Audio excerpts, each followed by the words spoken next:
ओम शांति। 4 मार्च 2025 प्रातः मुरली बाप दादा मधुबन। बाबा बोले, मीठे बच्चे जिन्होंने शुरू से भक्ति की है, 84 जन्म लिए हैं, वह तुम्हारे ज्ञान को बड़ी रुचि से सुनेंगे, इशारे से समझ जाएंगे। प्रश्न है, देवी देवता घराने के नज़दीक वाली आत्मा है या दूर वाली, उसकी फर्क क्या होगी? उत्तर, जो तुम्हारे देवता घराने की आत्माएं होंगी उन्हें ज्ञान की सब बातें सुनते ही जंच जाएंगी, वह मूंझेंगे नहीं। जितना बहुत भक्ति की होगी उतना जास्ती सुनने की कोशिश करेंगे। तो बच्चों को नब्ज देखकर सेवा करनी चाहिए। ओम शांति। धारणा के लिए मुख्य सार। पहली पॉइंट, इस ड्रामा को यथार्थ रीति समझ माया के बंधनों से मुक्त होना है। स्वयं को अकाल मूर्त आत्मा समझ बाप को याद कर पावन बनना है। दूसरी पॉइंट है, सच्चा सच्चा पैगंबर और मैसेंजर बन सबको शांति धाम सुख धाम का रास्ता बताना है।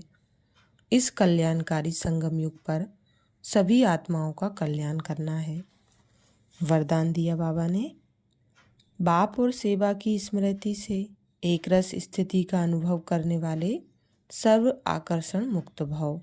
डिटेल है, जैसे सर्वेंट को सदा सेवा और मास्टर याद रहता है, ऐसे वर्ल्ड सर्वेंट सच्चे सेवाधारी बच्चों को भी बाप और सेवा के सिवाय कुछ भी याद नहीं रहता। इससे ही एक रस स्थिति में रहने का अनुभव होता है। उन्हें एक बाप के रस के सिवाय सब रस नीरस लगते हैं। एक बाप के रस का अनुभव होने के कारण कहाँ भी आकर्षण नहीं जा सकती। यह एक रस स्थिति का तीव्र पुरुषार्थ ही सर्व आकर्षणों से मुक्त बना देता है। यही श्रेष्ठ मंजिल है। स्लोगन है, नाजुक परिस्थितियों के पेपर में पास होना है तो अपनी नेचर को शक्तिशाली बनाओ। अव्यक्त इशारे हैं, सत्यता और सभ्यता रूपी कल्चर को अपनाओ। जब भी कोई असत्य बात देखते हो, सुनते हो, तो असत्य वायुमंडल नहीं फैलाओ। कई कहते हैं यह पाप कर्म है ना। पाप कर्म देखा नहीं जाता, लेकिन वायुमंडल में असत्यता की बातें फैलाना यह भी तो पाप है।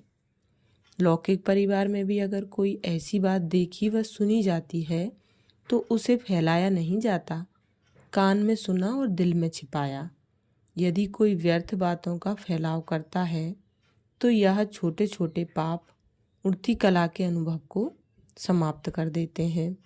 इसलिए इस कर्मों की गहन गति को समझकर यथार्थ रूप में सत्यता की शक्ति धारण करो। अच्छा, ओम शांति।